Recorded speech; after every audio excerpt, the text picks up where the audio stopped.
Guys, shut up! Right? I'm hosting. All right, let me get into the zone. So I'm having tea, and I want to get into the nice radio voice. Give me a second. Get ready. Get ready for that. Get ready for that for the whole podcast. Just hit the high tones. give me a second. Oh, we're gonna have to go to ad break. It's taking too long. Sorry. Son of a gun. Do you know what that reminded me? Do you remember when you used to start the poddies like that? Before we even published them, you used to be like, "Hello everyone," and classic. Podcast. Classic. That's how I wanted to do it today. It was a podcast for dogs. Guys, no, sorry, you can do it. Bam, bam, bam, bam, bam. Welcome back to another podcast with Red Jackson. I am your host for today, Sirhan. Charlie. Razor. Oh, that was close. That was close. There was about a millisecond in there. Do you want to redo it? I like that. That was good.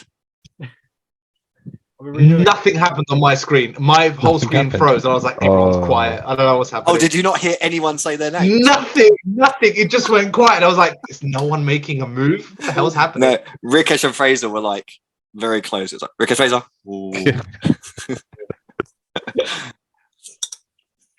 Is your internet okay, Sirhan? Because yeah, if we're cutting up, I've had 2 sessions just before you guys, and it was fine. Okay. All right. Well, I'll be honest with you. This is a bit more of me talking than you guys talking back. Right? Are we ready? Yes, sir. Right. Just be mindful that I am shattered. I'm slightly ill. I have a headache, and I'm drinking tea. But I love you. I love you too. Right. All better now. I want there to be some spooky music to come into this right now. Okay. When it can come in, whoever's editing this. So, London and Lightning, just like. Say London and Lightning. Not London and Lightning and Thunder. You shut your mouth, right? Let me do this. Sorry. It's the longest intro ever. Right. And welcome to another episode of Red Jackson. You like it? Yeah, there you are. I do. Welcome. Today we'll be talking about the flesh-eating, decaying, undead, known only throughout the world as the infamous zombie. From everything from movies, games, TV show and literature, the undead nightmare has been in every facet of pop culture in the world. Too scary for me. Join us. Shut up. Do my thing. Join us today as we discuss zombies, their evolution from magical creatures to the more modern scientific virus outbreak monsters they have become, their history, and our personal reflections on these mystifying and alluring creatures. I'm not going to keep that up throughout. Well, I guess. I'm not going to keep that up throughout. That was just the intro. So guys, thoughts and I'll try. But thoughts and reflections. We're doing zombies today. We're doing them. It's about time. It is. It's been overdue, I think. Yeah? What do you mean we're doing them, though? I mean, that's... Exactly what I said. We're going to look into the origin and where they and how they appeared in pop culture. And then a little discussion at the end. A little tiny mini game for us to play. Okay. That'd be interesting, yeah. Okay. Just because our listeners can't see, the boys have discovered the filters, almost like the Snapchat filters on Zoom. So I'm looking at Charlie wearing some sort of domino black mask and hat. Rikesh is wearing some really nice sunglasses. Yeah, they really suit him. Really do suit him. Fraser had some good sunglasses as well. Okay. A lot of these, a lot of the history of this I've touched on, obviously, is a links of a lot of the History Channel. Obviously, this is going to be one perspective of the history, and there can obviously be some difference depending on your sources. So I'm just pulling from the History Channel for this segment. Okay. So we'll start with the origins. Yeah, no, the History Channel, no, but the website of it. Is that the same one that America uses that have like the whole aliens conspiracies and shit like that on it? I don't know, my good sir. I don't know. You might have to go check that out yourself. How good of a source it will be. They do cover all kinds, don't they? They cover all kinds. Okay, so the origins of zombies. It is said that it may have been the ancient Greeks as the first civilization terrorized by a fear of the undead. Archaeologists have unearthed many ancient graves which contain skeletons pinned down by rocks and other heavy objects, assumedly to prevent the dead bodies from reanimating. Now, these are hypotheses, these are sort of observations, educated guesses. In terms of the most concrete and substantial history of zombies in the Western world, we move the podcast into a portion that touches upon a sensitive subject concerning slavery. Now, obviously, I put this here that we are all here to learn and naturally be as respectful as possible, wanting only to inform. And that goes for us talking, discussing, and for the listeners and all of that jazz. I know it goes unsaid, but we're doing something on the internet and I want to be as open as possible. So the history of the undead is documented specifically in the 17th century in Haiti. Is it Haiti or Haiti? Am I saying that right? Haiti, yeah. Haiti, yeah. Haiti, where the belief of zombies had been around for centuries itself before that time. With the belief of reanimation amongst the Haitian slaves, their fear of death heightened as they believed that rather than dying and passing back onto the motherland, they could possibly die, be reanimated, and work on as a slave, as a zombie. So the belief of this came from the West African religion practiced throughout Haiti, the Caribbean, Brazil, South America, and other places with an African heritage known as voodoo. Some have believed that zombies are people revived by a voodoo practitioner slash doctor known as, and I'm pronouncing this as a bokor or bokor. Mhm. So, and obviously we have, just like we've changed the concept and idea of zombies throughout history and from east to west, so has even the idea of voodoo. Voodoo being a religion, but we've kind of westernized it.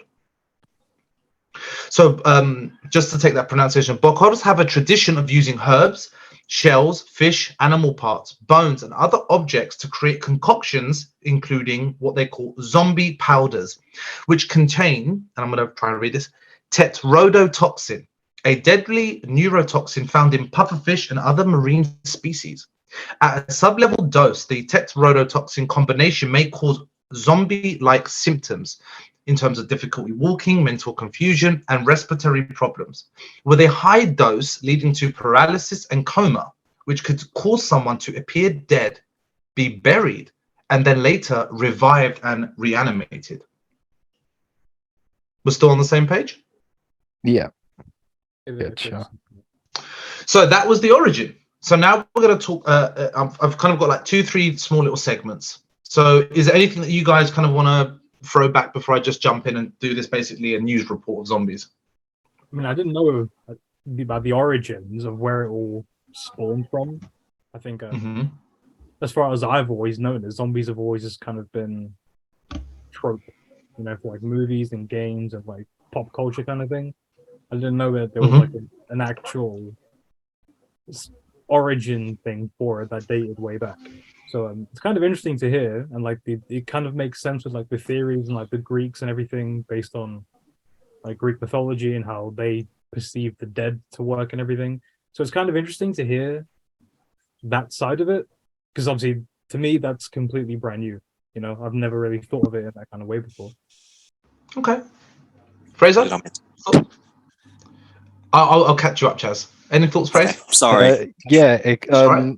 it kind of made me think about the Haitian slaves, because I imagine that back in West Africa they possibly had like rituals and stuff around the dead, and maybe like sending the dead to the afterlife and things like that, and then imagine bringing them across the sea to a foreign country where they're working as slaves, possibly being worked to death even. I can imagine them coming up with fears of the dead or the undead, because if they're not sticking to their natural rituals, there was probably sort of warnings about things like that, I would have thought. Yeah, it's interesting to hear that like it was then sort of adopted by the voodoo ritual, I guess, and using the pufferfish neurotoxin. I don't know if that means they then used it as well, like used the same stories. I'm not sure. But yeah, it's interesting. So the element of zombies and its history, it comes from sort of African certain tribes, more so in Haiti, and is conducted by voodoo doctors that create concoctions that have like neurotoxins in them that can create certain paralysis and zombie-like symptoms where people have literally been buried and then seemingly come back to life. So the belief system kind of came from there. And then when they were taken as slaves, apparently the Haitian slaves, even though the whole thing is just, an atrocity in and of itself, the Haitian slaves apparently had one of the worst treatments of slavery, apparently, of the time. And this is around 17th century. And the kind of reason, a part of the reason why it got really invested and adopted in Western culture at the time, the idea and story of it is because, unfortunately, slave owners started to use that belief against them. So it wasn't just them having a fear of the afterlife. It was like, hey, because apparently with the suicide, there was a higher suicide rate with the Haitian slaves. So the slave owners were like, well, if you kill yourself, you're going to come back as that zombie that you've brought over to us, and we're going to carry on making you work. So that kind of inhibited them to be like, well, I don't want to die now, and I don't want to commit suicide, but I also want to go to the motherland. I want to go heaven. I want to go Africa. I want to go home. So a lot of mixed stuff, even me researching this. Yeah, so wow. Makes sense. Very Yeah, interesting. crazy. So that's the sensitive and rather dark side of this. So now we're going to jump back a bit more, a bit more bouncy. So London and Lightning, and we're back. So I'm going to put this heading: real zombies reported in medical journals. Real I'm like only this- going to do the titles. I can't do this forever. I feel like this is the wrong time of year to be doing this. Like a special Halloween episode. Yeah, June. she's done it around Halloween. Oh, well, We you know what? could save this for a Halloween Yeah. one if we wanted. yeah. Right. So, though it is rare. Oh my God. We didn't say it. Rikesh, happy birthday. Oh, fuck him. Not the reaction I was expecting. Happy birthday, Rick. Like nothing less. Nothing less. Cheers. Well, look, guys, to the listeners, we did message him. We did send this message across, but we forgot to do it on air. Happy birthday, Yeah. Rick. Thanks for Happy being birthday, here mate. on your birthday. Cheers. Thank you. How old are you now, Rick? 12. So, You're yeah. 31. Fucking hell, what an old fuck. Jesus. It's getting on with it, mate. It's getting on with it. Oh, actually, shout out to my cousin Joe as well. He did say to shout out this week because by the time it drops, it'll be his birthday. And he does listen every week. Oh, Happy well, birthday, unless we Yeah. chuck this on Halloween. Unless we wait for Halloween, but in that case, cut this. Well, guys, look, happy birthday to you. Oh, demonetized. Happy birthday, Oh, fuck. copyright.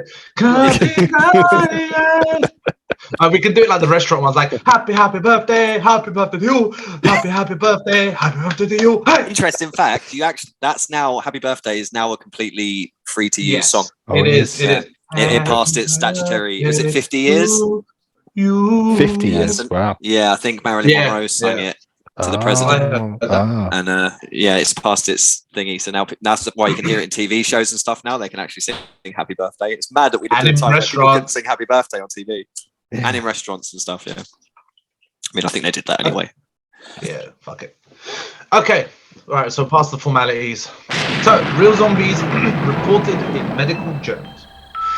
Though it is rare, there are several credible reports in medical journals of people using these components to include paralysis in people and then revived from the grave. A 1997 article in the British medical journal, The Lancet, described verifiable accounts of zombies. In one case, a Haitian woman who appeared to be dead was buried in a family tomb, only to reappear 3 years later. An investigation, she appeared 3 years later in the same area, and an investigation at that time revealed that her tomb was filled instead with stones.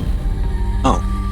So I think she came back, and if I remember the story correctly, her family she went to talk to her family understood, but they were like, well, we don't want people to kind of treat you differently or hurt you or kill you or whatever. So they put stones in her family tomb, and she was found out 3 years later. Reported. Oh. What? Wait, so she wasn't dead then? basically it was a No, misdiagnosis so on her death. this is the not mixed diagnosis. So there is the neurotoxin concoction that we were talking about before that gives symptoms in high doses of coma, paralysis, and seemingly Right. death. You know, your heartbeat drops and everything. So people were getting buried under that pretense, and then once the toxins wore off, you wake up. You literally come out of a coma. Did they know that that's what he was doing then? So why would they? Was it just No, a natural no. ritual that they just believed in, and it was just fucking people up? These I toxins. don't know. We didn't go into that sort of depth of where, what, and why sort of Why? thing. It was just more like these are the reported cases, so you Oh. can kind of go look into these. Again, History Channel website. That's where my stuff was. You can find the names. In another well-documented case, a Haitian man named, and I apologize for the pronunciation, Clavius Narcissi, entered a local hospital with severe respiratory problems in 1962. After slipped into a coma, Narcissi was declared dead and was buried shortly after. But 18 years later, a man walked up to Angelina Narcissi in a village marketplace, insisting that she was his sister. Doctors, townspeople, and family members all identified him as Clavius Narcissi. Wow, in 1960 something. God damn. 1962, but 18 years later, he approached his sister and was like, by the way, I'm not dead. Like, I am your brother, I'm alive. And if I'm not mistaken, not in a nice way, I think he was reported for this as well. I don't think it ended rather well for him. Oh. Yes. But why would he wait 18 years before popping up again and being like, by the way, I'm not dead? Yeah. I don't. Maybe he went and explored the world, man. I don't know. If I knew, which I probably should have, I don't know. I can't report it, and I'm trying to keep this short as possible, man. There is a lot of info that I found. It invokes a lot of questions, so it's good. I'm definitely going to Google some shit. I imagine that's what it was. Like he escaped his life, went out and did some stuff, then got homesick and came back and fucked up. I think because he got caught afterwards, and there was sort of repercussions. I think in his mind, it was like, well, if I get found out, there will be bad repercussions. But obviously, he wanted to go see his sister, so he spent that time. But then he did get reported. I didn't, again, go too deeply into it. I just wanted to let you guys know that there are these reports and more of what they call zombie cases of people seemingly being declared dead and then coming back to life. I think that's the definition of a zombie in the medical world. Okay. Wow. Okay. So anyone who's like died briefly and then come back, you know, like how you can like die and be like resuscitated, does that count as being a zombie? No, I don't think that's the case. I think it's more like you're reported dead, you're buried, and you've come out of the grave. Like that's the sort of like the definition of it, rather than just you know, you had this zombie concoction or voodoo magic. It's not necessarily in that parameter. Okay. Imagine the greatest achievement you got was a death certificate. Yeah. And then you came back from it though. Imagine outliving your own death certificate. That's kind of crazy. Getting 2 death certificates. That's like literally being struck by thunder and lightning. Segue, what a segue. All right, so we touch on now zombies in the Bible. The Bible. Holy zombies. In the Bible. Not holy zombies, just references. So Jesus. No, Well, yeah. Jesus, close. Oh. Oh, actually, yes. Yeah, he's technically a zombie. Yeah, you know what, Zombie Fraser? Jesus. You're right. Take it. Take that. We've all learned Next something year, today. Rick and Morty. Jesus was a zombie. Take a beer, son. Take a beer. Right. So the modern day carnivorous zombie isn't in the Bible, but there are many references to bodies being reanimated or resurrected, which may have inspired zombie myths throughout history. So now this is more of how it's been conceptualized in the West and kind of either predating or taking the myth of zombies afterwards. The book of Ezekiel describes a vision where Ezekiel is dropped in a boneyard and prophesies to the bones. The bones start to shake and become covered with muscles and flesh until they are reanimated, yet there was no breath in them. That's one version, one description, one sort of hint towards that. And the book of Isaiah states, Thy dead men shall live, together with my dead body shall they arise. Awake and sing, ye that dwell in dust, For the dew is as the dew of herbs, and the earth shall cast out the dead. Your interpretations are more than possible there. Moreover, passages abound in both the Old and New Testaments about the resurrection of saints and sinners in the end times, quote unquote, possibly being one of the reasons so many zombie stories are associated with an apocalypse. Apocalypse is a funny word, because I think that makes a true statement of, okay, voodoo, idea of zombies and this sort of myth or idea, but where did the apocalypse idea come from? Why is it always the end of times? And I think maybe there is that biblical connection there. So I imagine if people are sorry, I'm just going to chime in. I imagine if people start to imagine zombies, like, you know, because as you said, like, it's kind of referenced in the Bible. Not everyone was reading the Bible back when the Bible came out. So I imagine that the idea of zombies, if you think that one person can come back, when you think about it, you're like, but so many people have died before. And I guess that's where the idea of an apocalypse would be, of what if they all came back at once? Which is, it makes sense, doesn't it? Like, that's kind of an apocalyptic scenario. There would be like millions of zombies. They'd outnumber us. Yeah. If one person can come back, and then you think about the equation of, well, there's been more dead people than alive people, that would mean the end. If they want to kill everyone. That's been more of the history, biblical, sort of just that sort of the past. Any thoughts and reflections before we move on more to the pop culture side of things? It just made me think of like the classic zombie trope of like a graveyard and then a decomposing hand coming out. I mean, it's always a church graveyard, isn't it? And it would have to be within a certain time frame that a corpse would be reanimated, didn't it? Otherwise, it would just be bones, disconnected bones. Yeah. Well, unless they form flesh and muscle, like in the Bible. Yeah. Well, we're going to kind of touch on that a little bit in terms of theories and ideas of what different types of zombies there are. But I'll leave that. I'll leave that for the end. We'll get there. Yeah. We'll get there. The next bit: zombies in pop culture. It's not really evil as a statement, but you know, I want to make it dramatic. I thought you said the pub then. Right. Well.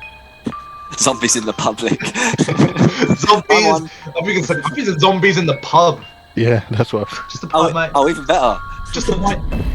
All right, just a pint. Just 2 pints. All right, come on. So,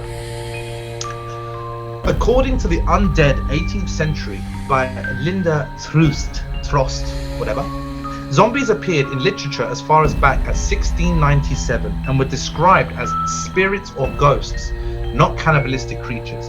They arrived on the film scene around the same time as their monster peers Frankenstein and Dracula, with the 1932 release of White Zombie. But it wasn't until 1968, don't laugh, it wasn't until 1968 that zombies following of the release of Night of the Living Dead, directed by George Romero. Over the next 15 years, Romero directed 2 more zombie films, Dawn of the Dead and Day of the Dead. As special effects technology improved with each film, the zombies appeared more gruesome and realistic. Those classic special so that's kind of like the best. Yeah. Now I was going to say Romero's Night of the Living Dead is definitely was a big one, wasn't it, for zombies? Yeah. Oh, 100, mate. Honestly, doing this research, I always touch it with people, and you know what? Shout out to Ali, because he's been messaging me after every poddy, and bless him, he's made me feel so like he's made the podcast feel so purposeful. And he was touching on things of like, you know, I want to start my own. How do I start? And I was like, look, one caveat, one line I give myself. What am I researching? Do I enjoy it? Yes. If I do, then I do. Because I've got other ideas, and I started the research. I'm like, this is boring to me in this moment. When I done the zombies, I was like, I'm getting deeper and deeper and deeper. It just got so much more fun. And in all fairness, I want to give a shout out that what we're going to do at the end, that this was actually inspired by another YouTube channel that I watch of Mr. Sunday Movies, or the Weekly Panic podcast. Yeah, they spoke about zombies in one of the episodes, and I was like, oh, that's a really cool thing that we don't speak about, and I just got deep. So shout out to them. So this is now carrying on the pop culture, the zombie pop culture. a time. So I'm not going to mention all of them. I'm just going to mention the big ones. There is a lot to go through here because there is some hilarious stuff here. And I'm going to touch on movies, TV shows, games, literature, and music videos. So I'm gonna bounce through these quite quickly. Stop me anytime you want, and I'm gonna throw it to you guys at times. First literature moment, first thing that I could find in history, 1819, a poem called Zombie without the E by Robert Southey, the first English recorded word of zombie. And then, so there's a book in 1921, a book in 1929, and then we come to 1932, the first ever movie, as I pre-mentioned, White Zombie by Romero. Then we go to the first comic book was Avon's Publications called Eerie #1. It's the first comic book in 1947. And then in 1961 we got Thriller, Pigeons from Hell, which is a TV show. It's the first TV show, and it was the reinterpretation of a zombie. Okay, we're still good together? Pigeons from Hell. Yeah, no, sorry, Pigeons from Hell. I think we all got caught No. I know, I'm jumping around. I just wanted to see if we're all here. Is it like reanimated pigeons? Did you read into it at all? Did that not strike you? Mate, I'm so curious about that title. Mate, honest to God, I didn't just look at one list. I hunted on like different lists of timelines, and every website had different variations, so I had to compare them and everything. So some of them I looked into, some of them I didn't. I will touch on some of them. The ones that were worth mentioning, I will go more into. Can you imagine then zombie pigeons? Isn't it? That's what I'm thinking. Mate, we'd be fucked. Guys, you can Google it as I'm doing this now. Listeners and you guys, Google it as I'm talking about it. Okay. If you've got something to tell me. 1961, the first British band called Zombies. Okay. Not these zombies. Not these zombies, just zombies. Okay. So, in 1968, there was the first film called Night of the Living Dead. That was Romero. Exactly. Right? Yeah. Yes, but this was the first film or showing of a zombie in its slow-moving zombie-like, and the first time that the association of headshot equals kill was created in pop culture. Oh. Okay, that's interesting. 'Cause that is Headshot. quite a that's consistent. That seems to be a very consistent thing. And that was only in 68. That wasn't that long ago. Okay. That's quite a while ago. No, but I mean, in terms of compared like the history of it to where we've come, in pop culture, it's not that old. So, in 1973, Marvel created the Tales of the Zombie, which Stan Lee was actually involved in, and this was Marvel's first ever zombie comic. And this was before the Comics Code Authority, featuring rather heavy and disturbing content. Yeah, you're damn right. So now we jump in, and I didn't look into any of these. This was on a bit of Wikipedia and a bit on websites. So in 1990, there was a release of a film called Erotic Nights of the Living Dead, which was an Italian erotic horror film. For anyone that's interested. Seen it, downloaded it, got it in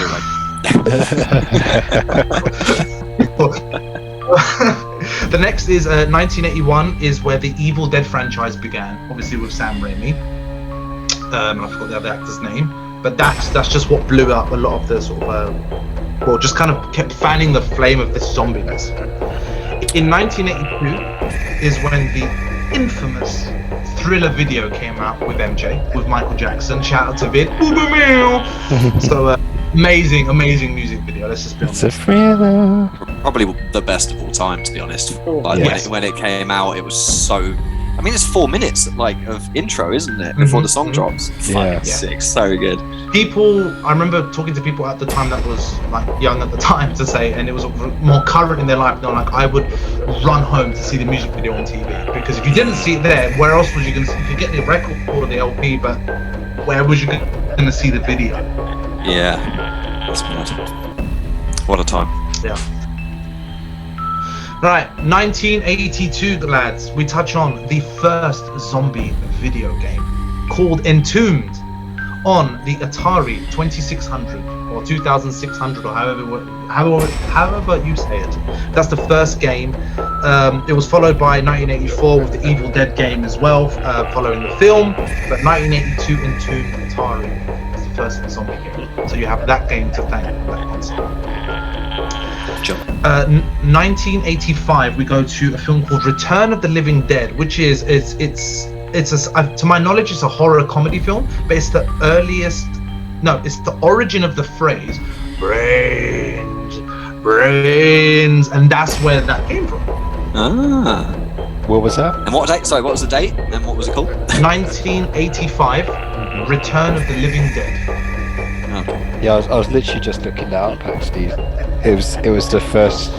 It was where the concept of zombies eating brains came from. Oh, that does make sense. They wouldn't say, I guess, without it, because I think in other interpretations it was just more of a bite or killing or ripping apart. But yeah, going for the brains and saying the word brains.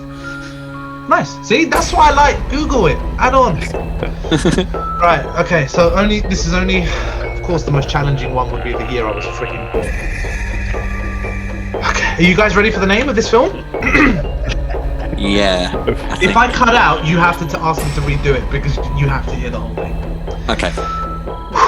A 1991 release of the film called, and this is a real name, Night of the Day of the Dawn of the Son of the Bride of the Return of the Revenge of the Terror of the Attack of the Evil Mutant Alien Flesh-Eating Hellbound Zombified Living Dead Part 2 in shocking 2D. It's shocking 2D. Right.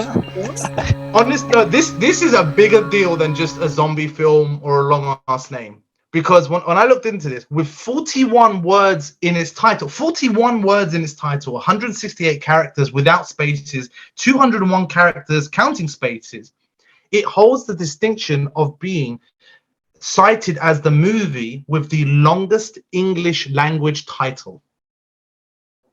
Yeah, I can see that. They were really going for it. It's not. I mean, that's not hard. It's No, it's ridiculous. But they know. Obviously, they made it with a play on words. They knew it was ridiculous. Obviously, like even states it like we named it with that effect. But I couldn't pass up not mentioning that. I was like, that's just too hilarious. Is it a good film? Oh yeah, I don't know. You guys have to watch it, dude. It sounds awesome. It's got night, it's got day, it's got dawn, sons, brides, revenge. It has to be a parody, doesn't it? It sounds like it's 91, guys. It's the year that a lot of us started to come into the world or were being made, and it's a weird time. As soon as I came into the world was just like upside down mode activated. That's the 90s for you. Yeah, it really was. So, we move on to 1993, which to present is where the original Doom series came out, which I know there's different demons and stuff and monsters, but there is an element of zombies in there as well. Mm-hmm. Classic game of Zoom. Then we have the song in 1994, Zombie by the Cranberries. Yeah. Amazing song. Tune. Love that song. Yeah, me and Tanya always play that song, and I was writing it out. She was like, "Oh my god, that song's called Zombie." And I was like, oh, "You're a genius." And I started adding it to the list. So you start remembering more and more stuff. Zombie. Such a tune. Monetization. Not too much. No. Then we jump to 1996 to the present, and I put this because it's a personal favorite. More the arcade version of it than any of the console is the House of the Dead series. Oh, yes, mate. The money, hours and time I spent on that. And you know what? Not a single freaking regret. Love that game. Mm-hmm. Great game. Always want to go to the arcade and play that. Now we're jumping quite a bit to 2003 to the infamously, between us at least, a British film called 28 Days Later. Wrong. Which... I knew he was going to do this. They're not zombies. Okay. They're infected. They're not zombies. They're not dead. Distinction. For the sake of this kicking podcast, off. Right, listen. Right, I know the distinction between infected and zombies. Okay, there's plenty of other things I'm going to talk about that distinct this, but for the sake of the podcast, they're under the category and genre of a zombie film. So they may not be zombies, but they're in the freaking category and genre, bro. Outrage. How often do we talk about zombie apocalypse, like just over that hill, imagine any minute now, zombies. How often? Every Oh, time that's we've ever Charlie. met, every time we've ever got Every together. time. It would be a nice, calm, quiet. All of a sudden you'd hear is, guys, what if? And it would be like, shut up, just stop there. I'd throw you to the damn things, they would eat you and I'd run off. Whenever we're enjoying ourselves. Anytime there was an That's element of really it. contentment. No, but guys, seriously, just imagine. I'm like, Chaz, we're gonna Zombies. die. Just We're imagine. gonna die. They all come Zombies. through That that would be bridge. it. It doesn't have quite the same catch as imagine infected. You'd be like, well, what are they infected with? You're like, oh, you're not getting it. You're not getting it, damn it. Isolate, quarantine. That's But- the statement, though, right? Like, what if we get the zombies? Like, if we get normal, slow pacing, Walking Dead zombies, we'll probably be fine. We'll be fine. Walk away. Yeah. Yeah, but the threat of slow zombies has always been the waves. It's like you can outrun one or two, you can kill 4, 5, 6, but after a while, if they don't slow down or speed up and they don't get more tired or less tired, and you do, they're eventually going to get you if you're in a difficult spot, should I say. I'm thinking I think- Dead Rising. Oh, what a game! Yes, yes, I love that. Fraser, game. stop That jumping game the so gun, mate. much. I've written that down somewhere. Or maybe That I was- haven't. I'm I not like sure. your game. I haven't mentioned everything. But this film of 28 Days Later is what was the first interpretation of infected / zombies that made them fast. They could run as fast, if not faster than humans. And that was the first time. And that is terrifying, if I may say Yeah. so. Fantastic film as well. Genuinely one of the Yes. best films ever to come out of the UK. It's so good. And that really incepted into your life, Chaz, because the soundtrack for that was in everything we made in Oh school. yeah, Yeah, it it was. was. Everything, every trailer, every video, every time we messed around, it was like, let's put on that song, and it just made everything. Yeah, it's something So in a much more heartbeat. I intense. think it's called, but yeah, fucking fantastic So film. good. Yeah. Right. So we jump to a year after 2004, and this was just hilarious in of itself. This is the name of a Thai from Thailand, a Thai action fantasy comedy horror film called SARS Wars. Stars Wars. SARS Wars. Okay. Because Oh, it's a no. it's the infection name. Come They on. didn't. Yes. Yes, they did. Was that film I on don't blame Netflix? You know, it sounds so familiar, right? I hope it is. I really hope it is. If it is, I'm watching it tonight. For You sure. guys can Google it. It's hilarious. Of the same year of 2004, one of my favorites, if not my favorite of zombies, is Shaun of the Dead. Yeah. Edgar Wright, British comedy spoof, amazingly done, hilarious beats, a little British classic. Mm. And then of 2005, we jump to the first proper edition of what we now know as the comic book Marvel Zombies, which was obviously made in 2021 of What If Zombies in the sort of Marvel Disney animated world. Mm. But that's when it came out, 2005. 2007, we jump to something quite close to Charlie's heart, as we've touched on maybe a little bit of our old podcast of Kingsmead. 2007, I Am Legend. Oh, Great film. yeah, it's a great film. It's a great film. Do you know what? That's actually vampires. They're vampires, not zombies. Really? Interesting Okay, fact. Yeah, I it's based on stand. a vampire book. I believe you. Yeah, I think maybe not in the film, but in the book of I Am Legend, they actively are called vampires, and I think the main one at the end talks as well. But in the film, Yeah. I think you're probably more right with infected zombies, because I don't think there's any No, other I than the think you dark might- and the no. light. Yeah, because they can't come to sunlight, so there is that element there. But I think infected is more there, but Yeah, it just falls under that category. But I would be more inclined to believe you, because I know the book is much more different and specific than the movie was. Mm. And they're making a number 2 of that film, apparently. Really? Oh no! What? They are indeed. That's what I heard. I think it's going to be. I think it's the guy that plays in Creed and Killmonger. All right. Yeah. So are they sticking with the normal the cinematic ending? No, I think they're going with the alternative version closer to the book where he survives. I think. Okay. Yeah. That's what I've heard, and that's where they're going to connect him and Will Smith together. But I don't know what the case is. But I heard rumors that they're going to make number 2, especially doing all this research and stuff. Mm. So we jump now another year. Again, stuff happening in between. But there is a film, and again, let me read this out. 2008, I apologize, it's a game called Little Red Riding Hood Zombie Barbecue, coming out on the Nintendo DS. The name just fascinated me to the point I needed to get a description. So, Little Red Riding Hood Zombie Barbecue. This is an outbreak of zombies infecting many classical fairy tale settings, leaving only Red Riding Hood and Momotaro to defend themselves from the invasion. I like the idea of it. Wow. It sounded like Wolf Among Us, like the whole Disney fairy tale world being infected, and it's just me as Red Riding Hood and this other person. We're gonna go fuck shit up. Yeah, kind of dope. Kind of cool concepts. Oh damn right. 2009, we jumped to Plants and Zombies, another game, quite famous, not really my thing, but it's in the title. 2009, we jumped to the original Zombieland film that came out. One of my film, actually.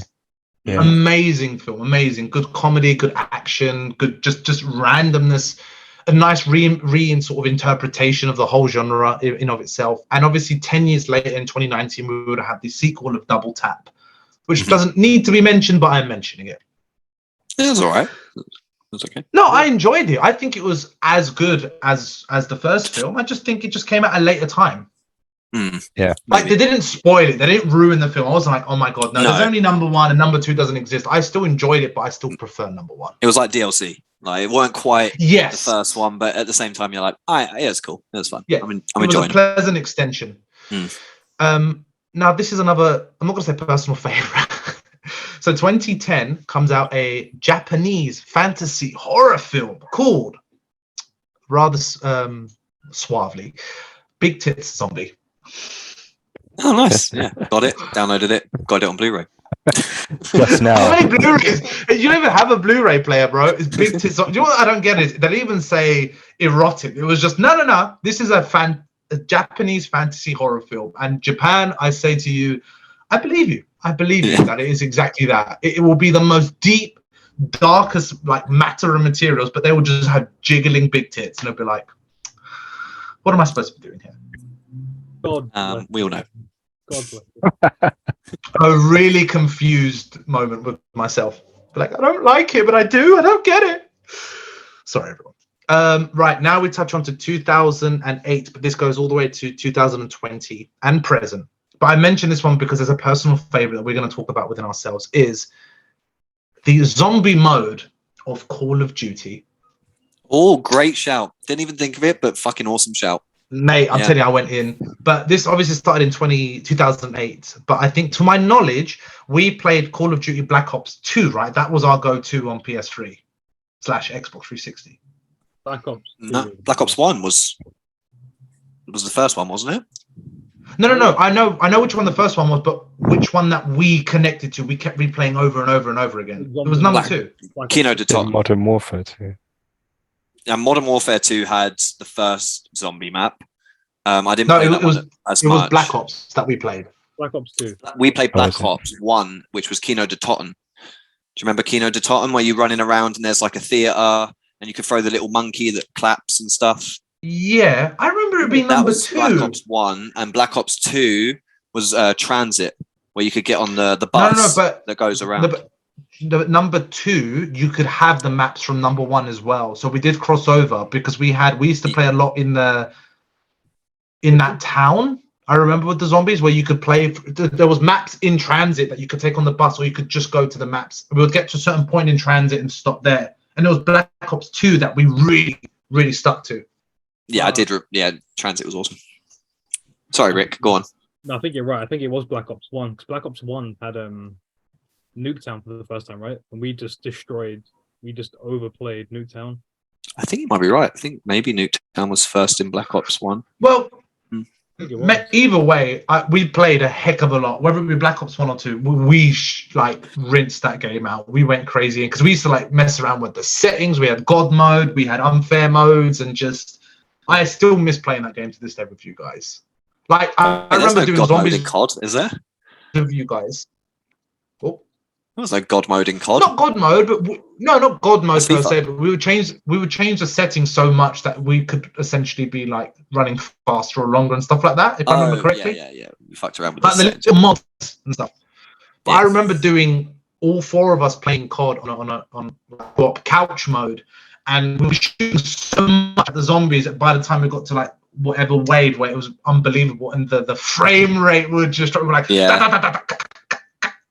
I'd be like, oh my god, how are we going to survive? Rikesh would always try and kill himself because he never wanted to play zombies. Yeah. So much, I did not enjoy any of it. I hated playing zombies. We still played. Kind of. We made you. It's the only way. So so jumping from a little bit of memory lane, 2010 we jumped to a game that quite close to my heart of Red Dead Redemption #1, but they released randomly Undead Nightmare out of nowhere. That was random. So that was really random, but it worked really well. It was literally like the GTA zombie mode, but in the Wild West. I remember having a lot of fun with that. I did like Red Dead 1. Yeah. I played a lot of the main story, but when I didn't play too much of the zombie DLC, to be honest. I remember buying Red Dead 1 again for myself when I used to work at Asda, but it happened to be the zombie package, so I just had the game in like combined with the disc. I was like, oh, I'll play it. And the story mode was pretty good, not necessarily memorable, but I was like, what a random twist of genre. But it worked. Zombie cowboys out in the Wild West, zombie horses and stuff. It was kind of cool. Made me wonder why GTA didn't do it. I wonder why GTA don't do anything. Like they really could do anything. They could put a mod on where everyone's a zombie and they chase you and attack you. They could do that every Halloween, but they don't. It's weird. I don't know why they don't do that. That'd be dope. Oh, of course. Now that you said it, and it's on YouTube, someone's gonna mod on PC. That's gonna be the thing. And you're gonna. It's easy, isn't it? Do you remember GTA 3 when you put all the cheats in? You could make every pedestrian hostile, and that's essentially just zombies, isn't it? Like you just put them in a skin. Yeah. Right, we're getting off track. I jumped something because I didn't highlight it through my notes, and I do apologize. So, I know we touched on. 2010 actually with the game of Undead, but 2010 also came out the TV show of The Walking Dead. 2010 was it? Jesus. 2010 is when it originally first came out. Yeah, do you know what? That does make sense. I think I saw it in 2012. Yeah, that was a great show at the start. Yeah, it was a game changer for zombies. Yeah. And I haven't even touched on the impact it made, the games that spawned off of it, the comics, the how much it really brought that genre back to life. Games like the Telltale games for Walking Dead.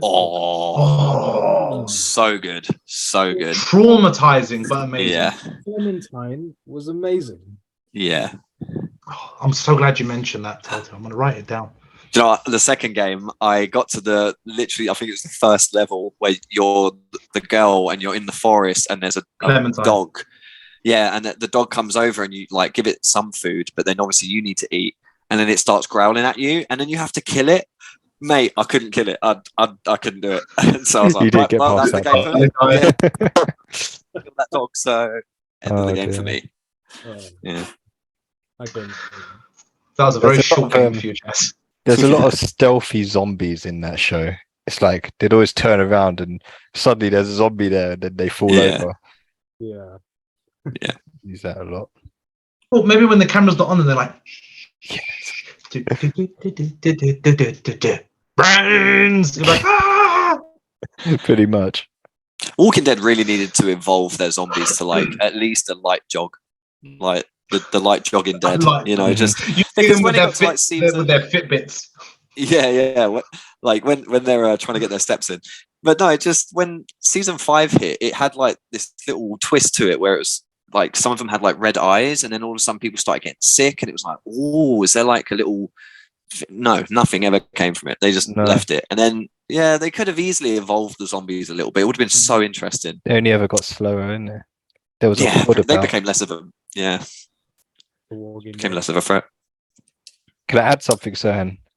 Another thing that came out in 2010 was an anime called High School of the Dead.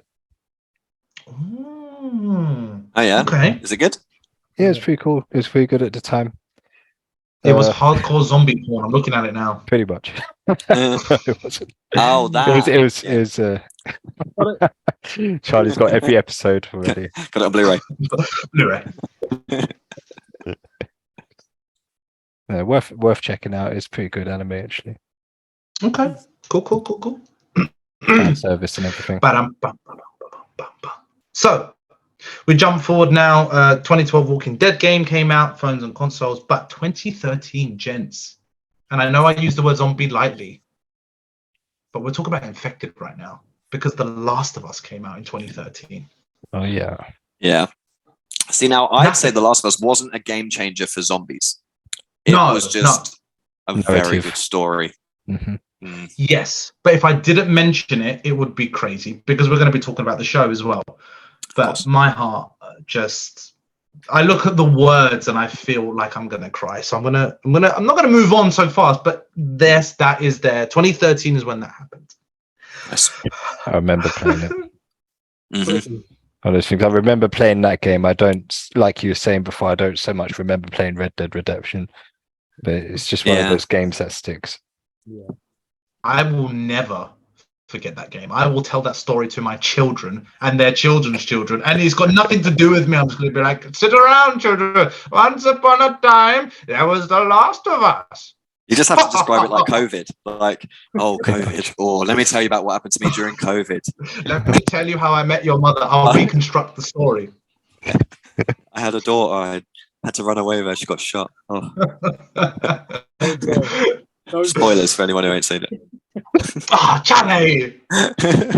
Right, so we jumped now. So some odd little TV shows. TV show 2015, Ash versus the Evil Dead. Again, sort of a little extension of that. It didn't last long, 2015 to 2018. Yep. 2015, I think a little bit of a game changer. Dying Light came out, which was a game. Very good game, very well made, really good variety of zombies and their lore. All I know is that me and Rikesh would play the demo, but we wouldn't get very far. Yep. And then I was like, this is kind of scary but fun. I'll buy the game. I bought the game. I must have played 10% of it, and I never played it again because as soon as the nighttime bits came up, I was like, nope. Rikesh couldn't play it. Nope. Never finished it. No regrets. Did you finish it, Chaz? No, I don't think I finished it because it got a bit lengthy. But I went over to 7 Days to Die because that became free on the Game Pass at a similar time. So I think I was playing the both of them, and I ended up playing more of 7 Days to Die. They're like the open world survival sort of thing. Yeah, and every 7 days the red moon hits, and all the zombies are like times 10. Yeah. And you just have to fend off a horde. Like, it is really good. When you get to like night 21, it's obviously 3 times harder, and when and so on and so forth. Yeah, it's good. That sounds awesome. All right, and we'll go to an ad break. Yeah. Right, sorry. Ad break. And now we go to an ad break. He's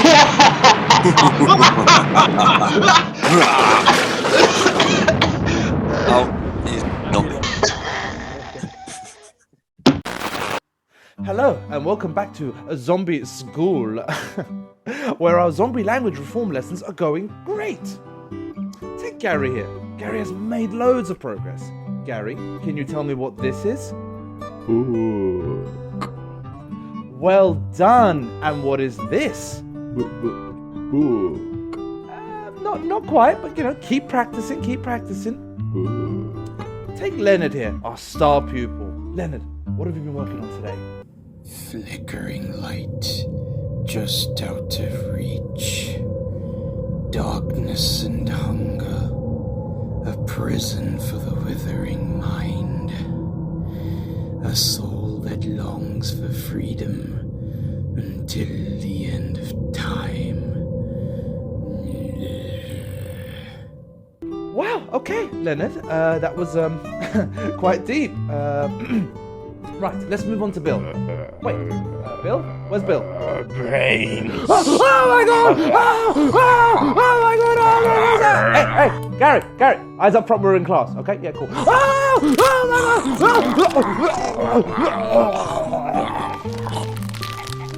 Always remember rule 1 of zombie teaching.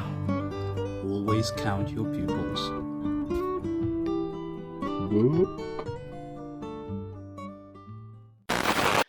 And welcome back, zombies. Welcome back to your doom. You thought I was dead, but you're wrong. Do you know why? Well, technically I was, because I'm a zombie. Oh, Knew it. guys, you always knew. Come on. So we touched on Dying Light last, and this is the next one in 2016. That I throw this more out to Charlie because I think he's the only one that's watched it. Is a film called Train to Busan. Oh yeah, I've watched it. yeah. No, Train to Busan. Sorry, we can't skip over it because it's fucking insane. Yeah. Right, Rick and Sirhan, you need to watch that film. It's fucking awesome. You will love it. Trust me. I remember you going on about it for a Yeah. while. Yeah. Everyone was, man. It was a big It's deal. It's a 10 out of 10 film. Like it's fucking awesome. It's on It's Netflix, wicked. isn't it? I'm pretty sure it's still on my list or something. Oh, if it is, I It might check that on at some point. Might have been unless for a I've taken limited it down. time, to be honest. I'll have a look. Yeah, No, good film. I've heard good things. Even looking into it, it sounded like the review for it just sounded amazing because it was like, I think good because tropes, and certain types of genres of films like zombies. Okay, it's been done so many times. It's like the genre of zombies about people in certain circumstances and situations is more interesting than just the biggest problem and threat is just the zombies. And that's what Train to Busan felt like to me. Like, yeah, it's zombies on a train and that sort of problem and issue, but it sounds like there was a lot that went behind that film. That was Yeah. really It's interesting. it's focusing on. I mean, it doesn't just focus on the train. There's a lot of other stuff going on, but like the train is obviously just pushing your focus into an intense situation between a load of characters that are in different carriages. And trust me, it's fucking dope. It's really good. Is it like? I'll watch it. Yeah, Don't tell me. definitely I'll watch it. Yeah, I don't want to spoil anything, but it's fucking awesome. All right. You sold me. Yeah, it was definitely one of those films that did pop to my mind. I didn't really have to wait to research, and I was like, no, I'm going to add this to the list. And I went directly to the film because I was like, I know Charlie would appreciate this. I didn't know, Fraser, you'd watched it, but well, yeah. So, What did you think, Grace? Did you enjoy it? Yeah, it was a epic film. Like, it's basically a film filled with corridor scenes, really, isn't it? Yeah. And yeah, it gets you really connected to the characters, and that's a great ending. Yeah. Specifically, What you like about it is like the story, just like the action, like how it makes you feel, like just in general. All of it, yeah. It's really Do you well know what? shot and everything. It's got a bit of a and not to be like too much on the nose, but like you know how like when you see Spider-Verse and you're like, it's got a good story, everything about it is colorful and bright and attractive. It actually has that to it. It's really bright and attractive at the same time as being a zombie horror thing. Huh. So like, yeah, you're always looking at something cool. Like it's really, it's one of them types of films. Okay. And a good story. that's quite interesting. I wouldn't expect that from a film based on a train because to me, Train's color palette is quite mundane. So to have that Yeah. Yeah. interesting But the costumes, the blood, everything is just so. It's very like it's got like an Edgar Wright feel to it. You know, like yeah. Kick-Ass. Is it Kick-Ass? No, that's Mark something. But yeah, no, it's just very colorful, very gory, but very like Stylized. you're into it. Yeah, very stylized. Stylized. Okay. Yeah. Okay. Yeah. Yeah. I know you've sold it to me. I mean, you sold it to me back then in 2016. You're selling it to me now. So I So haven't watched. we're at the towards. I'm gonna watch it. I'm putting it on right now. Blu-ray. So we're towards the end of the list because jumping forward, like 2019 is Days Gone. 2019 to the present is a South Korean horror series called Kingdom, which really popped up a lot as one of the top highly rated. 2019 to 2021, Black Summer, Netflix original series, again quite highly rated. Couldn't get into that one. You didn't, or you did? Nah, didn't get into that one. No. Amazing. It wasn't amazing. Well, I don't know. I didn't even know about it before that. Can I mention something bad? Yeah. Zombies. Yeah. 2018 was Metal Gear Survive when they took an amazing franchise and turned it into a steaming pile of zombie dog shit. No. So thanks, Konami, for that. Appreciate you. Birthday ruined. and now they're Birthday doing a ruined. remake. So yeah, Okay, Rick, that's bad listen. zombies. Listen, the remake's coming out. Kojima is, young, god. hot and single as a god. He's detached from Konami. He can do what he wants. There'll be Death Stranding number 2. There's more to enjoy than not, bro. Have a good birthday. Don't let this ruin your day. Okay? Thanks, man. Or do. Thanks. Or do, yeah, but I don't want it. I don't want it. We're gonna one day a year. We're gonna be nice to you. For one potty a year. So we jump to 2020. The Last of Us Part 2 comes out. 2021, Marvel's, as I mentioned before, the What If Zombies animated comes out. And I added this in there because I had such a good time that I told Charlie already that I have finished what is so far season 1 and season 2 of Vox Machina. And there is an episode that actually has an element of zombies in it, a little moment. It's season 1, episode 8, called The Silver Tongue. And it came out in 2022. So I wanted to add that in there. Nice. Vox Machina episode. Nice. Yep. Yeah. I'm so glad you watched it.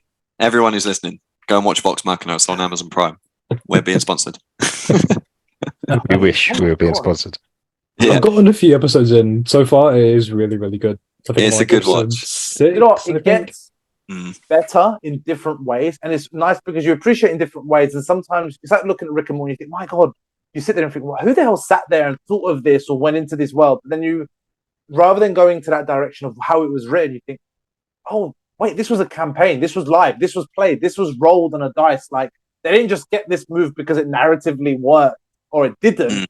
It's because it had to, because it happened like that organically. It is a really well-made show for how it is. And I'm looking forward to season 3. What'd you say, Rick? So there's such a good way to make a show. I just do a D&D campaign and then just make it into it. It's such a good idea. It's so simple. That's us next. We work well as a team, but we're all different in different ways, and we would be amazing animated. I'm just pointing out there. They got voice actors though. That was the icing on the cake for that. Guys. Tell me we can't do a voice. Tell me we couldn't even do a version of our own voice. Hey everybody! We can do voices. Yeah, man. No! Yeah, man. Fraser, you are from the Caribbean. Straight and Hermes from that's Futurama. No, man. How did that still feel racist? Shit. Another gun. But lads, we're at the end of this list now. So these are the more present things. So 2022 to present is, again, quite highly regarded. South Korean show called All of Us Are Dead. Oh, it's a great show. It's on Netflix. Yeah, that Good. was Okay. Great Good. show. That's some backing. Good. 2022 game Dying Light 2 came out. Again, not my cup of tea, but I heard good things. And not to end it on this note, but this is genuinely what I found of 2023 to present. The show, which we've already covered, is The Last of Us. And in brackets, I did put Infected, Charlie. But yes, that is the most up-to-date thing I could find. Yeah. I just add some honorable mentions. Yeah, please. 2008 was Left 4 Dead. Oh, good shout. Yeah. Left 4 Yeah. Dead. That's a big, The big fan 4-player, following.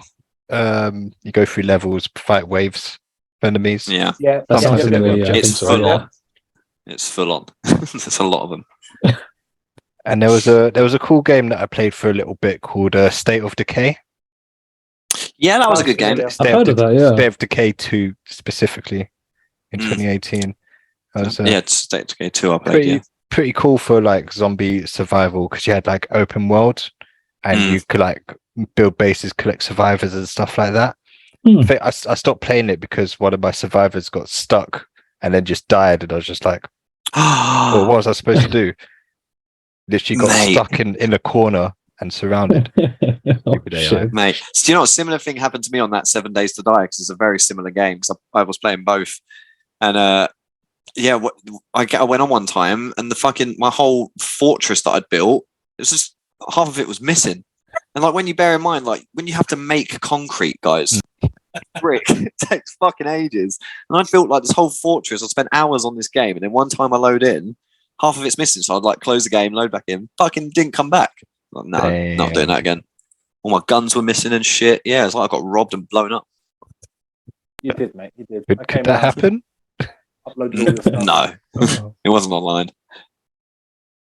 There's always a way, Charlie. You so, did it. any more? Shut up. Any more honourable, dishonourable mentions? I know Brickish technically gave a dishonourable mention, but any more we want to check out? The Community zombie episode where everyone Oh, It's a kind of great gets episode, infected. yeah. Hey, Yeah. It's a funny episode. I like that episode. But that was a really meta play on it, as it would be with a bit of Dan Harmon and Yeah. Community style. But Mm. that was a bit of an infection. Yeah, okay, I like that. Yeah. I mean, it wasn't a dream or anything, which was quite surprising. They kept it as like ground, it's Canon, law, yeah, like that actually yeah. happened. Like, yeah, because Thingy got pregnant, didn't she, Shirley, Yeah. that night? So yeah, it all actually happened. Yeah, that's mad. Isn't it? No, Great episode. She didn't get pregnant that night. They thought it could have been her and Ken. Oh, because it did turn out to be Her Thingy's, didn't it? Chang. Yeah, her Chang. husband's. Chang. Yeah, I was saying Chang. that. Yeah. They thought it could have. Yeah. So yeah, but it's still no. But you're right. It still proves it existed because Troy had the messages from Chang, like we totally did it and we made out and everything. So that existed, but they just said it was a mass like group party roofie and blackout. Mm. I feel like Trying in to think of general, though, others. kind of like over the whole zombies thing. I feel like it's been done so many times in so many ways in movies and in games. Just like We've just reviewed The Last of Us, mate. I mean, okay, You know what I mean? Last We've of Us- just gone hype for it. It's I mean, literally Last of still Us doesn't here. count. Last of Us doesn't count because Last of Us is its own Yeah, amazing, I agree. And incredible. the original thing was like 2030 as well. They're just reviving it. Yeah. Yeah. I think you're right. I think Walking Dead did kill zombies a little bit for me, and it's such a shame because it just fizzled so bad. Yeah, And it was It just got worse and worse. so drawn out for so long of nothing ever happening, and Mm, Carl losing an eye and still surviving. What was that about? I know. And then, no, let's not get into Walking Dead. But yeah, let's- I do agree. You guys should do a whole poddy on that. I would like to hear that. But What, The Walking Dead? yeah, Do you know what? Actually, I probably could. I did love it. I did love it. yeah, but it had a big journey. It had a lot of ups and downs, and that is Yeah. worth talking about. So obviously, I didn't mention. I know, no, I didn't watch Game of Thrones to that extent, but I know they had some element of like the Hell Walkers or Walkers, White and stuff. Walkers. White Oh Walkers yeah, of White like, Walkers. I guess they would be kind of zombified elements. Yeah, I mean, you could still class them as zombies. I reckon they're Isn't that class? undead, Well, frozen army. that- I guess. That sort of deviation brings us to our last segment of the poddy for today, boys. And I bring to you different zombie categories and our rankings.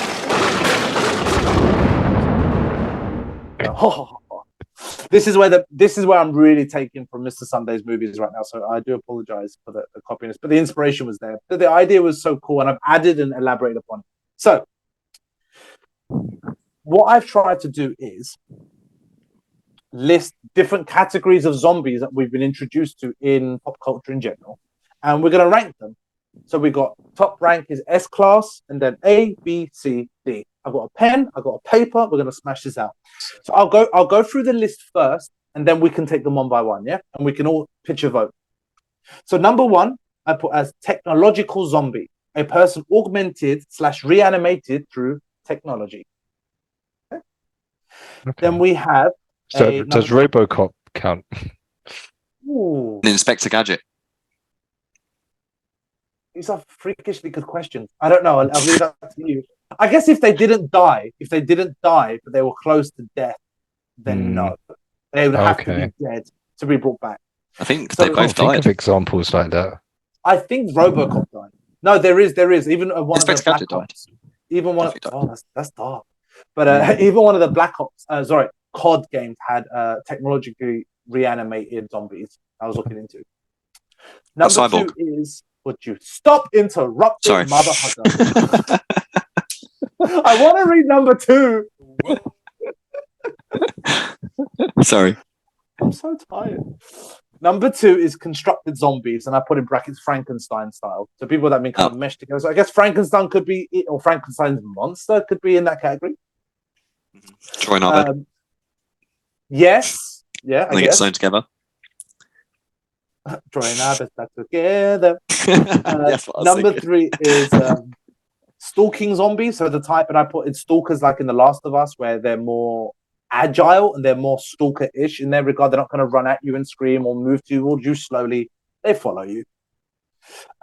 Number 4, we've got exploding / spitting zombies, and I put in brackets again like bloater style zombies. I know there's variations of them. Zombies that if they catch you, they explode or do like something mutated zombies. sort of in that regard, yeah. Number 5, and this is almost a bit of like Vox Machina style of magical zombies. Creatures reanimated by magic, and I put witch / wizards / sort of cursed books. And we've seen a lot of films where someone reads from a cursed book and it brings back the dead. So that sort of magic reanimation. Number 6, I put smart zombies, so cognitive capabilities. And there was a TV show, for example, called iZombie, where the girl comes back. She's a zombie in definition, but she's cognitively there. She knows how to use her sort of zombie abilities as powers and whatnot. So, cognitive. Superpowered zombies, easiest to say, is like Marvel / DC style zombies, where they still retain their powers, but they're still zombies. Then we've got hive-minded zombies. I put Last of Us, Trigger 1, Trigger Horde sort of style. So they're all connected on some level, on instinctively, emotionally, magically. And I put number 9, OG zombies. So you got your Day of the Dead, Walking Dead style zombies, slow shuffling brains, the more original styles. Number 10, we've got fast zombies / runners. So again, World War Z style, 28 Days Later, a bit of The Last of Us with the later. And the last one I've got is zombie animals. So animals that have been reanimated. Zombie dogs are the worst. Exactly. And obviously the last thing I said was just any suggestions or any ideas. What for new zombies? If there was any categories or styles that I might have missed out, I've tried to be as comprehensive. Wooden zombies. What? Right, can you give me an example? Metal. Okay. They're not Pokemon. Fire zombies. Fire zombies. Right. Is there a zombie Pokemon? That's a good question. There are ghost type Pokemon. Yeah, ghost type. But there's no actual like zombie lore Pokemon, is there? Pokemon lore is There must be. There's like It's 5,000 so Pokemon at this point. Still dark. Probably is. I'll be honest. There probably There is. has to be. Of course there is. They've got Pokemon. freaking keychains, man, and pieces of shit as zombies. As a Pokemon, sorry.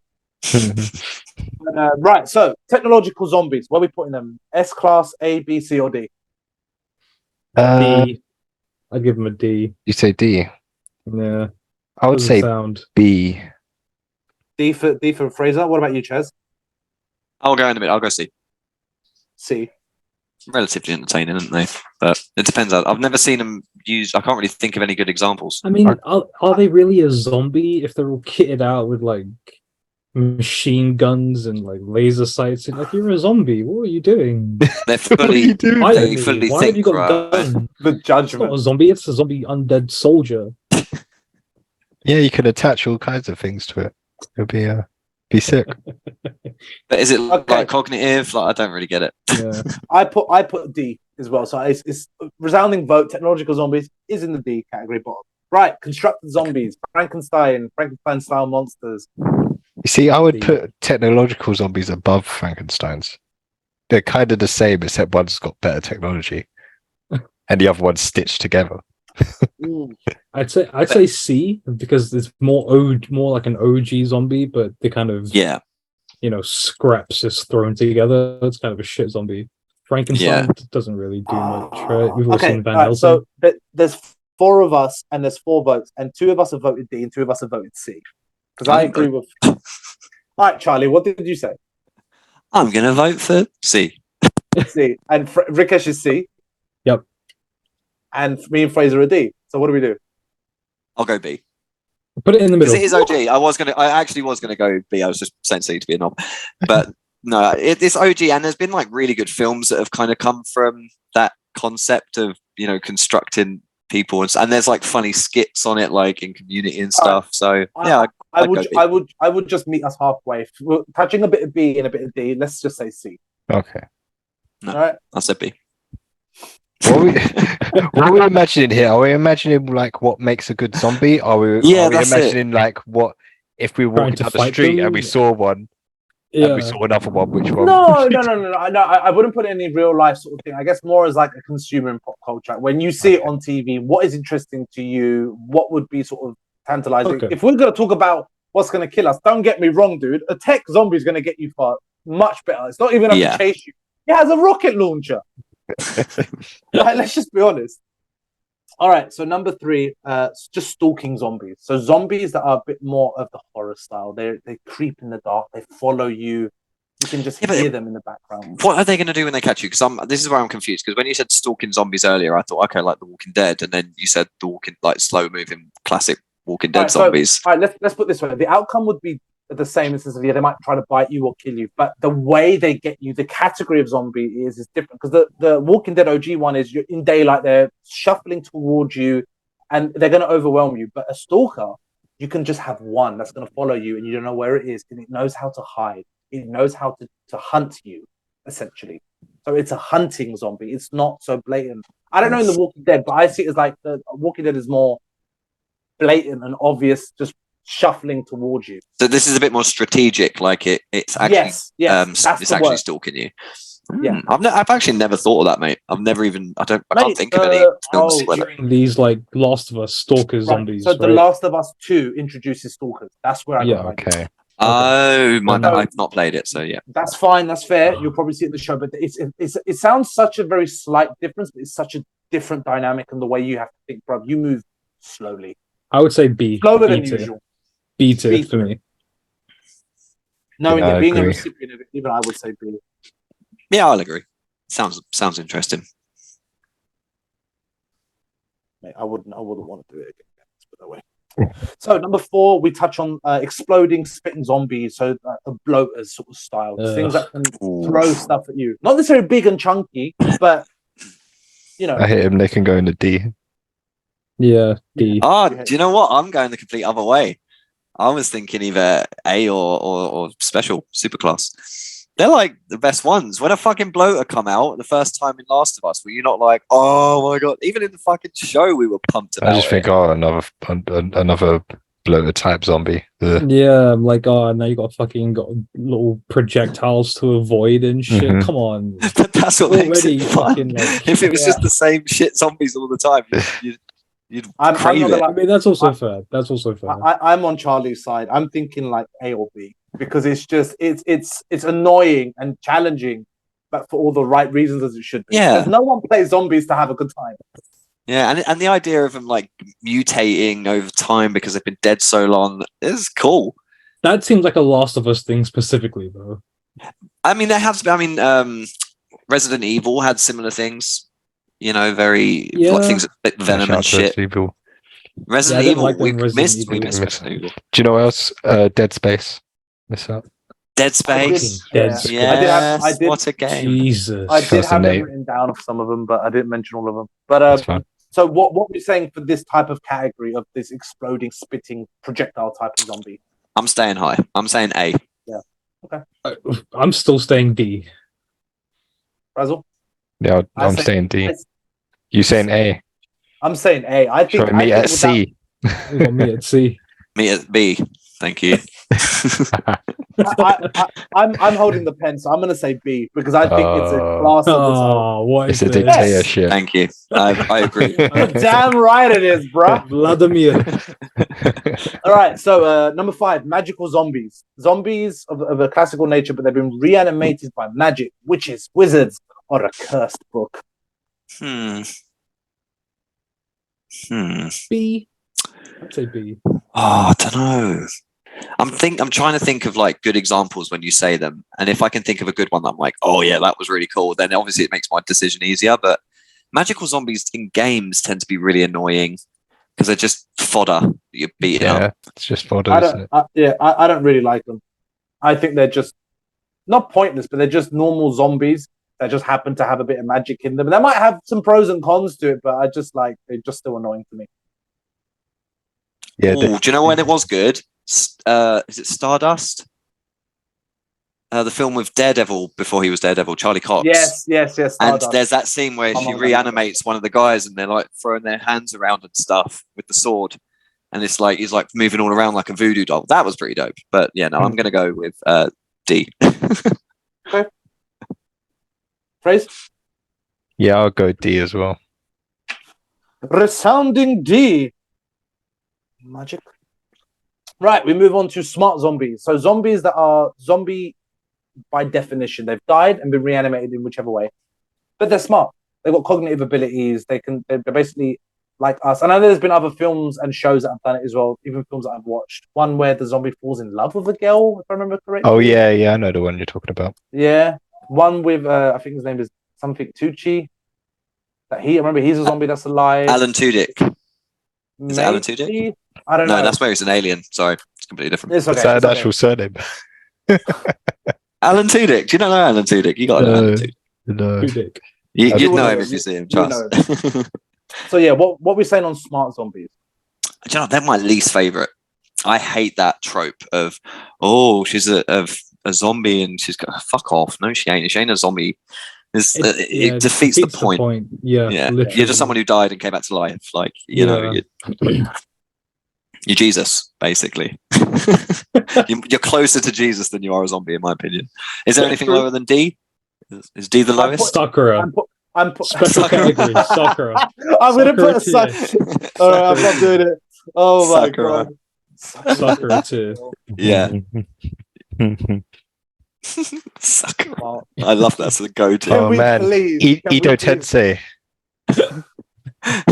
We didn't mention Edo Tensei.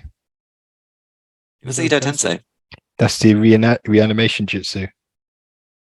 Oh, yeah. Yeah. Oh my god, that's a big one, guys. Yeah, we missed Naruto. Fuck. But wouldn't that come under Cause of the war. Wouldn't that come under magical zombies? I mean, could chakra Yeah, I and guess. reanimation be under Yeah. macro? Yeah. Ooh. Oh, that jumps it up. Doesn't it? Ooh. Maybe a C then. Maybe it goes It up to a changes C. everything. No, yeah, it's different. I don't know. Naruto's different. It's a different class. Anime tier. Yeah. Anime too. Okay, so if we were to do the Naruto zombies, I guess, but that's the thing though, because they're magically remade or reanimated, but they're smart, they're cognitive, they're all the things that we said we don't like because They're hybrids. They're amazing. They're hybrids. They know exactly what they're doing, and they're also superpowered. So there's like 3 categories in one. I think if we're going to talk about the Naruto zombies specifically, then S tier. All right. You know Because what? it's Naruto. Yeah.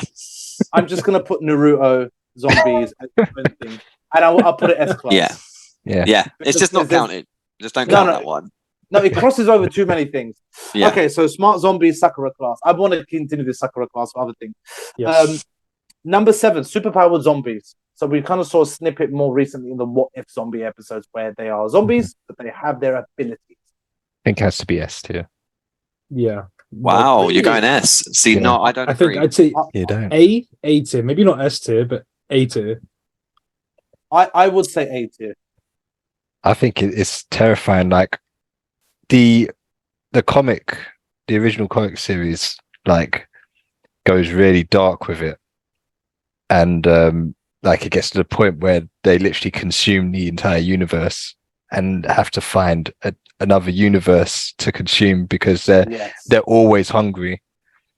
Oh shit, that's And intense. I think Spider-Man has the worst time as well. You like feel Oh, sorry no. for them at the same time. Oh I no. think he eats Mary Jane and then he was like, I'm not going to eat flesh anymore. But then I think he gives in again at some point. Oh my god. Yeah. It's kind of dark. If you're counting Marvel's what ifs, I mean that's like throwing a bit of a Naruto spin on it because it's like, yeah, obviously that's cool because it's like superheroes you already know and they've what if zombie. But if it was an actual film and it was like actually trying to justify it and it wasn't animated, it just wouldn't make any fucking sense. You know what I mean? It's like it is actually kind of daft in its own way. It pulled it off in What If, and I think it could probably put it off in other platforms, but I think it's kind of silly. I think that's the problem. It takes it away from me. Like the idea of being a superhero is already silly enough that you don't want to ever call it silly because it's like, I love it. But then the idea of a zombie coming back with and knowing how to use the powers, it's like, okay, you're really stretching. Really stretching. What if was different as well, actually, because they were like proper zombie fied, but in the Yeah. comics they were smart zombies as well. They They They had were that so their smart. memories and whatnot. They were Yeah. just zombies and hungry. Yeah. Yeah. So They were just what cannibals. so what are we saying? Because Fraser said S class, Rikesh has said A class. Chaz, what are you saying? I'll go I'll go A B. class. I'll go B. Oh. All right. So I've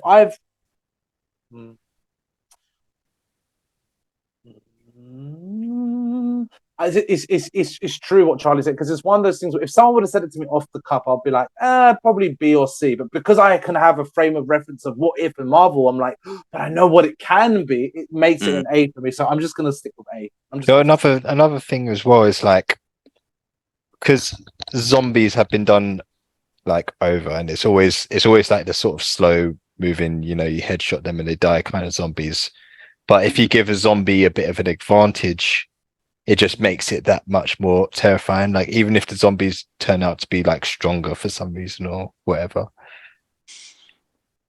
I think it is I accept it as a twist. I accept it as a twist because you need to reinvent things, and sometimes, as Charlie said, it becomes too silly, too unbelievable. Yeah. Sometimes, okay, cool. Let's apply this to this. But I put supers as an A class. So Yes. Number 8, hive-minded zombies.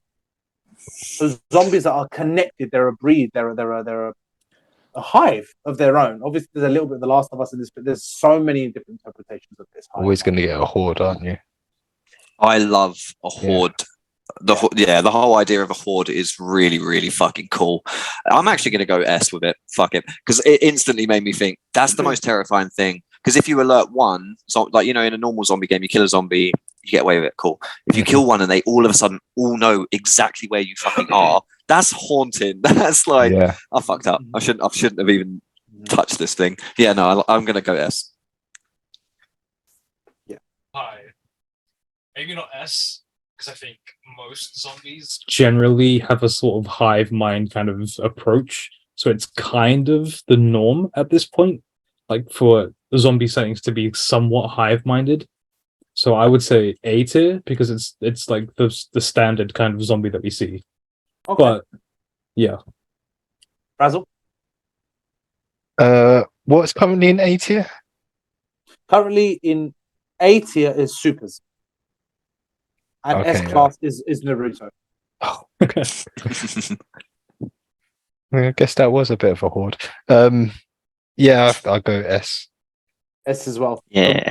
We're going S class. I think I go S class not just because of the way it is.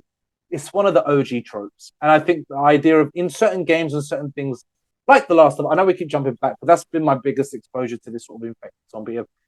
That feeling of, okay, I need to kill one, or one has noticed me and you have got to silence it. And if you don't, forget even the idea that they're all going to be running towards you. You hear them. You feel them on the ground. And you're like, and you've got seconds to think about things. You're like, things about to get worse, real bad. Yeah. You feel it coming toward. Oh, I'm scared of myself. And your location is just pinpoint. I think that's the scariest part is that, like, if it's a normal zombie and you stealthily, like in Walking Dead, they shoot with a crossbow, no other zombie notices.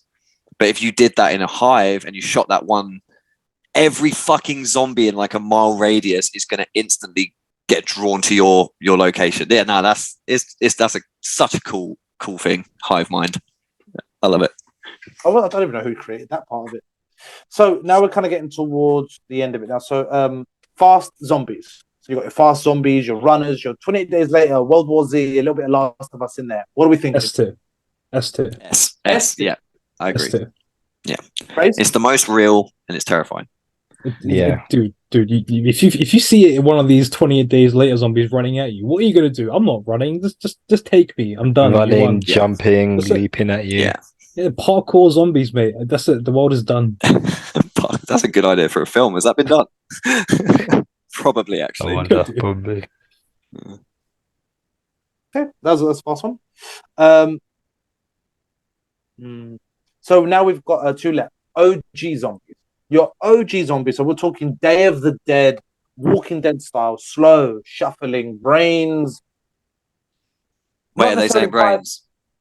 Yeah, they don't have to say brains, but they're going to eat your brains. There's a big difference.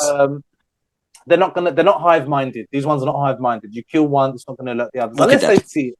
Yeah, Walking Dead style, but also the original zombie films that came out. What are we saying for the OGs? D. Oh, gone B. Oh, did you No, say D, B? D. If this is Oh, you said D. Yeah. Wow, that's surprising, mate. I was juggling between A and S. They were good at the time, but you know that obviously got old and they had to adapt it. There's only because usually people get caught by those when they make mistakes. It's not usually because the zombie, or they're surprised by it because it's the first person who's turned into a zombie or something like that, and they don't know what's going on. It's not scary. It's not. Strength that those kind of zombies have is their numbers, right? That's the scariest thing about them when you see like a million slow shuffling zombies, and you're like, oh my god, that's a bit insane. But then you up also close- wonder, how did that even happen? yeah. Yeah. Shuffling around. Well, you got to remember as well, it's not just about how scary they are, right? It's like you got on just entertainment value because you're not scared of the ones from What If. You're just like, oh, that's cool. But like OG zombies, when you think about if OG zombies actually happened, that'd actually be kind of cool in a weird way. You know what I mean? It's like something I've fantasized many a times. and asked us. Yes. Yeah. So yeah, I'm juggling between A and S. What are you guys saying? I'm saying C. See, C? Yeah, Ah, C. it's gonna- There's nothing scary about them. It's just slow shuffling. It's like, okay, just a light jog, you'll get away from them. It's just the volume that there are of them is the scariest thing about it. Other than that, like think about Zombieland and Dead Rising and The Walking Dead. Like all these great things. It's a good story concept because it's slow and moving, but it's coming. And it's a cool. I don't know. I stand by it. I'm going A or S. I'm gonna go S. Just fuck you guys. I'm not gonna lie. I went for S for the sake of not necessarily the way you guys are thinking about it, but only because I'm like, and this is a cheap move. They're the OG. You wouldn't have anything else without them. Agreed. You owe The Last of Us even to this person who wrote and felt. Last of Us aren't OG zombies. They're not OG zombies. Without zombies in pop culture, they wouldn't exist. I think we're all judging these on different criteria. That's Yeah, very true. it's gone from scary to Okay. relevance in history. All right. So we'll find the middle. So we've got S as the highest and D as the lowest. So should we just say a solid B? Yeah. Okay. B plus. A B plus. A B.9. A B plus. B plus. Oh geez. And the last one we have is a really weird one, but it exists for whatever reason. I think of the Resident Evil of zombie animals. Oh yeah. S. 100% S tier. Really? Dude, a zombie dog? Are you mad? I think Nice. it's the most annoying concept ever. When I see a zombie dog, I'm like, just shut up. Just shut up. I think I'll go lions. A tier. B.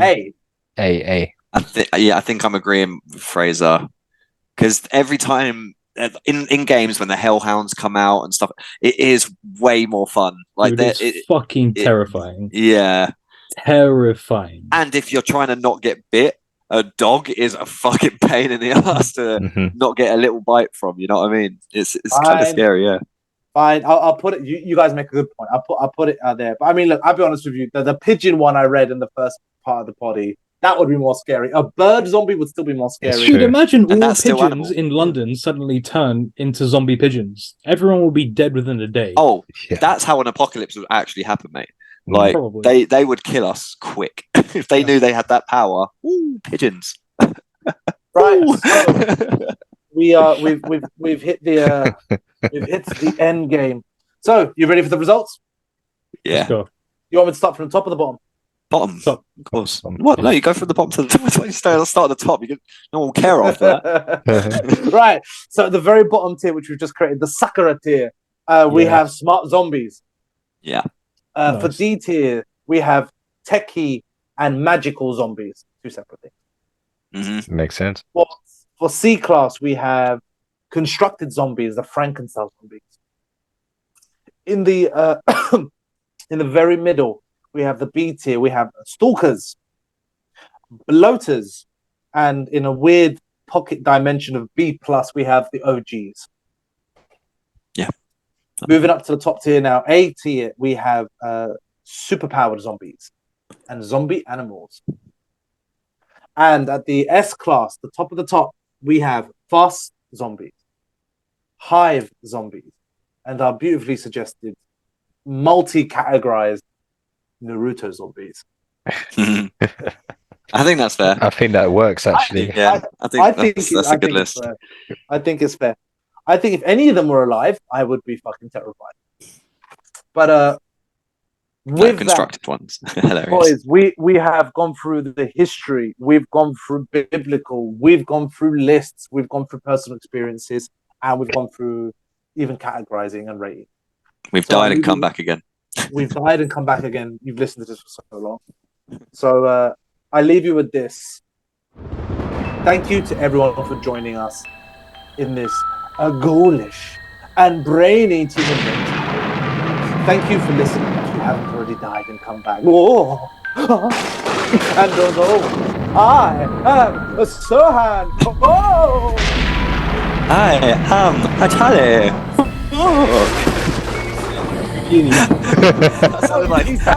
I am Charlie. The band Sesame Street. What? Hatu. I've been Rick. Whoa, that made me jump, you know. That's their boy Rick. And lastly, I am Fraser. Whoa! You know what? I was the zombie, Charlie was the vampire, and Fraser sounded like a mummy, and Rikesh was just a boring guy in the middle. Yeah. I'm the survivor. I'm the survivor. Rick. No, you're not a survivor. Rikesh, you told us if you saw them coming towards you, you would just stand there and take it. You're not a survivor. Yeah. You've said that multiple times. Yeah. Dude, yeah, why lie? Why lie? Rikesh is the Sakura level tier the zombie. Survivor. He's just Survivor. Sakura tier survivor. The one that just fuck it, yeah. Yeah, well, like they lays in the road. Everyone else, yeah, Sakura tier survivor for sure. No one killed him because they already smelt the stench of giving up. They're like, oh, is he dead? I don't know. Let's go. Oh. But yes, we have been Red Jacks on. This has been a zombie podcast that we may or may not put up now, or possibly put. I say we can do this now, and Halloween we'll do a Halloween. We can do another for Halloween. Yeah. There's plenty of other monsters and ghouls, but